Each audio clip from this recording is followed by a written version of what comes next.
All right, welcome back. And our guest is on Zoom. And let's welcome Ms. Sharon Campbell. She won an award from Research Leadership Award 2020, Distinguished Research in Social Psychological Research. Good morning, ma'am.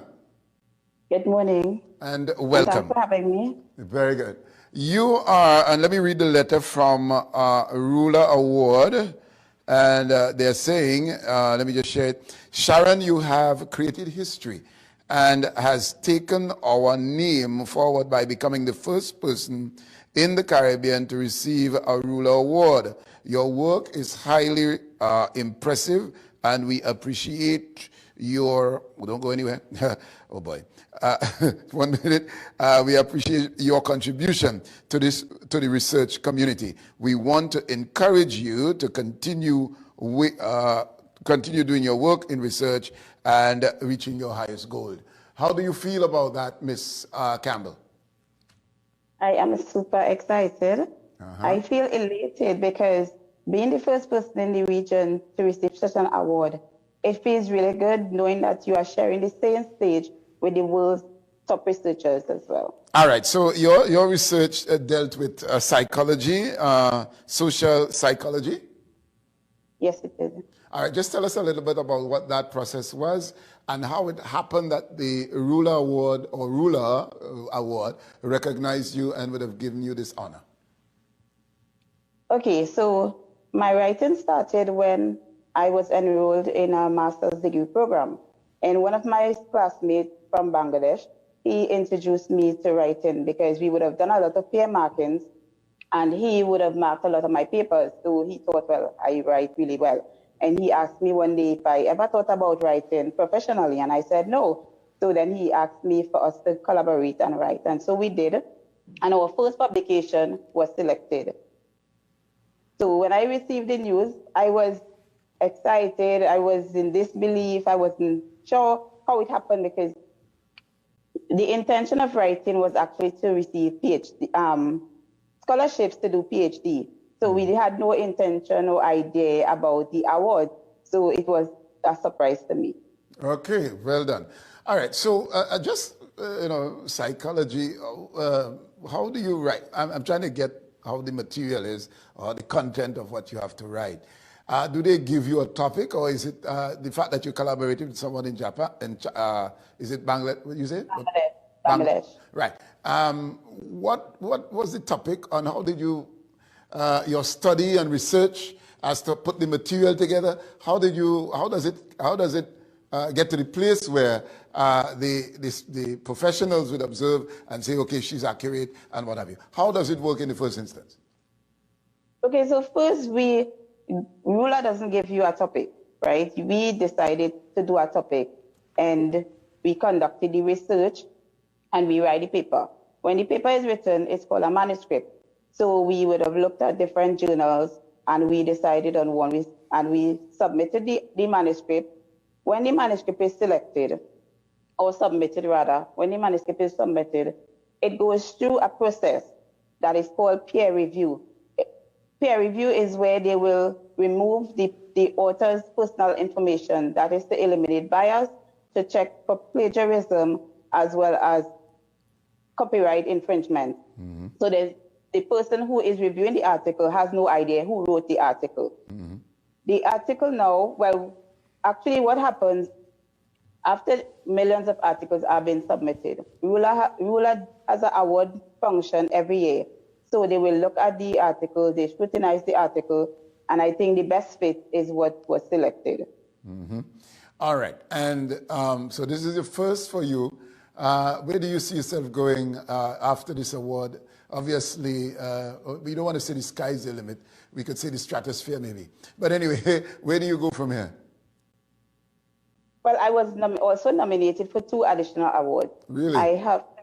Yes, I'll be receiving one on the 26th of this month, and that's from a journal that we would have used and published articles through, as well as another one from RULA that will be in February next year.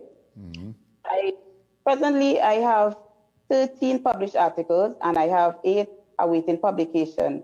In the future, I see myself continuing writing because what I have learned from research is that you don't just impact persons in your community, but within the entire world. Mm-hmm. All right. So, and of course, this is a science or scientific research, right?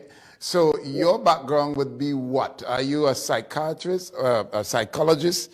Tell us what's your portfolio, how you managed to have seen this as an option. Is it that it's your way, it's your world of work? Tell us who are you in terms of what you do, and you have managed to have done this. I am a psychology student. Okay. It came about, like, I ventured into psychology because of situations I have encountered. Mm-hmm. And looking at person's life, you see we are faced with so many social problems. And in order to deal with these problems, you have to be able to find the root cause. And psychology teach you that you have to, how to find the root cause in order to curb or solve these problems. Mm-hmm. Mm. All right, so and so on. So in some, and of course that's where you focus. But when you're doing certain courses, psychology has to be one of them as to how you treat with issues and so on. All right. So that said, your collaboration with your friend from Bangladesh. This is an ongoing relationship in doing other pieces together, or is it just a one-off? No, actually, we have a lot of articles together. Most of my work are collaborative. Okay. But he's also an English teacher in Bangladesh, so we write separately as well as together as a group. Mm-hmm. And so what's the next mission together? What are you intending to do? If there's any conversation about the next mission, the fact that you all are celebrating now this prestigious award, obviously this relationship has to continue. Where do you see yourself going in terms of other works together? Well, we are stuck together for a while. Because of this award or the papers that we would have written, we were able to get scholarships to do PhDs and doctorate. Mm-hmm. Apart from that, we are thinking about writing books, where we would have put some together. We're supposed to be launching books sometime this month, later this month. Mm-hmm. So we decide to continue writing as a team, mm-hmm. and reach out as many persons as we can. Okay. Are there other colleagues in the Tobago space that are students in psychology that maybe you want to pursue? Do you know of any? And of course, what would you want to say to encourage them? I don't know about any who are willing to pursue writing as a career, mm-hmm. but I am looking for persons within the local Tobago to collaborate with, because when you collaborate, it's so unique, right? And you learn of different people's culture and their background. But for me, I will tell them, anybody interested in writing, it's powerful. Writing is powerful. Mm. You share, you enlighten persons, and you bring about awareness to the entire world. So I will say, dream big and don't ever give up on yourself. Don't doubt yourself. Writing is not always fun, but it can be very exciting and it's very rewarding. Mm-hmm. All right, your friend from Bangladesh, you want to share his name or her, and how did you meet in the first instance? Was it as you share on the internet? How did that happen? Have you ever met in person, that kind of thing? His name is Deb Prashad, and we were engaged in enrolled in a master's degree program at the University of the People. Mm-hmm. So I haven't met him in person, but we do a lot of collaborative work. We will do a lot of Zoom, and we talk a lot, exchange different ideas, and talk about different cultures, but we haven't met in person. And he understands your culture, you understand his, or is there, the blending of the two difference? How is that? Obviously, it's working well. But does he share anything about Bangladesh that you find similar here? Of course, they have coconut trees there, and it's more or less a tropical part of the world. But is there any similarities that you can connect with? And you smile and you talk about, and we say, boy, we don't have that here. I mean, we have that here, but you don't have it. And that sort of relationship. Is that there? I'm trying to get a smile out of you as you speak about the relationship that you're having. We actually have similarities in terms of culture, but we mainly discuss education. His drive for education and my drive are similar. So in Bangladesh, it's a priority. Education is a priority. However, they see educational reform as a huge standpoint, and they don't believe about, just as we believe, they don't believe that you should standardize education or assignments and exams, but rather reform the curriculum to suit students. So you have that commonality.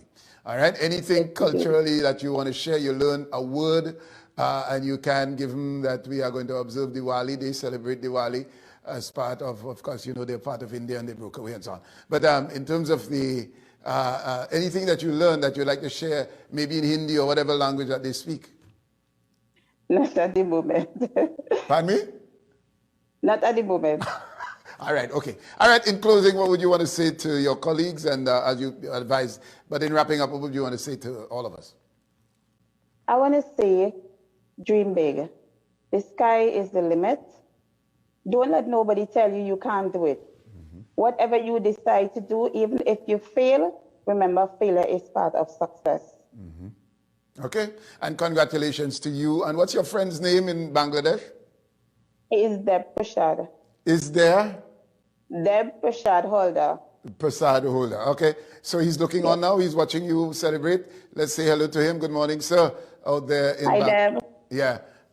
And then we're going to beat you in cricket, you know, you can't manage me and things like that. You must joke and tell him that and only a little pick on and thing, man. Let you learn the culture Yes, and so on, man. Right. All right. Thank you very much, Miss Sharon Campbell. And of course, thanks for having